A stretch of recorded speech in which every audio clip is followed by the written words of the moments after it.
Darkness ആണോ നിങ്ങളുടെ പ്രശ്നം? ഇത് വിയർക്കുന്നത് കൊണ്ടോ ഷേവ് ചെയ്യുന്നത് കൊണ്ടോ മാത്രമല്ല, മറ്റു ചില പ്രധാന കാരണങ്ങളുമുണ്ട്. Hi, I am doctor Ankita, consulting doctor and certified cosmetologist. Tight dress ഉപയോഗിക്കുന്നതിലൂടെ ഫ്രിക്ഷൻ കാരണം ഡാർക്ക്നെസ് വരും.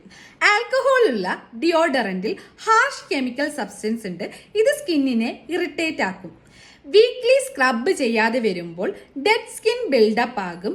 ഇത് സ്കിന്നിനെ അൺഇവൻ ടോണാക്കി മാറ്റും. സ്ഥിരമായി ഷേവ് ചെയ്യുന്നതിലൂടെ ഇറിറ്റേഷൻ ഉണ്ടായി പിഗ്മെന്റേഷൻ ഉണ്ടാകും. ഹോർമോണൽ പ്രശ്നങ്ങൾ കാരണവും ലൈക്ക് PCOD ആൻഡ് ഇൻസുലിൻ റെസിസ്റ്റൻസിയും മെഡിക്കൽ സ്കിൻ പ്രോബ്ലമായ അക്കന്തോസിസ് നൈഗ്രിഗൻസ് കാരണവും അണ്ടർ ആംസ് ഡാർക്ക്നെസ് ഉണ്ടാവും. ലൈഫ് സ്റ്റൈൽ ഹാബിറ്റ്, ഹൈജീൻ ശ്രദ്ധിക്കാതെ വരുമ്പോൾ, മോയ്സ്ചറൈസർ ഉപയോഗിക്കാതെ വരുമ്പോഴൊക്കെ ഈ കണ്ടീഷൻ കൂടുതൽ പ്രശ്നങ്ങൾ ഉണ്ടാക്കും. അണ്ടർ ആം ഡാർക്ക്നെസ് എന്നത് സാധാരണയാണ്, എന്നാൽ ഇതിന് പരിഹാരമുണ്ട്. കൂടുതൽ അറിയാനായിട്ട് നിങ്ങൾക്ക് ഓൺലൈൻ കൺസൾട്ടേഷൻ എടുക്കാവുന്നതേ ഉള്ളൂ.